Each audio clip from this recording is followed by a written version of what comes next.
মেঘনায় ঘন কুয়াশায় 2 লঞ্চের সংঘর্ষে নিহত 4, আহত 3। নারায়ণগঞ্জে বুড়িগঙ্গায় লঞ্চের ধাক্কায় বাল্কহেড ডুবে নিখোঁজ 2, চলছে উদ্ধার অভিযান।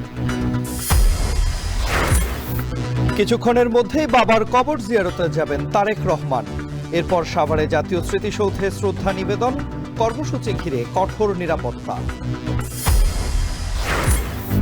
ভোটার হতে আইনি বাধা নেই তারেক রহমানের, জানালো ইসি। কমিশন চাইলে যে কোনো সময় ভোটার করতে পারে যে কাউকে।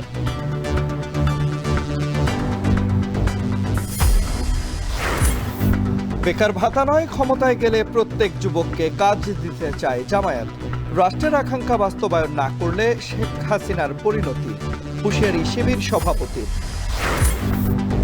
এবং বিপিএলের প্রথম ম্যাচে বিকেলে মুখোমুখি হবে সিলেট রাজশাহী। সন্ধ্যায় চট্টগ্রাম রয়্যালসের প্রতিপক্ষ নোয়াখালী এক্সপ্রেস।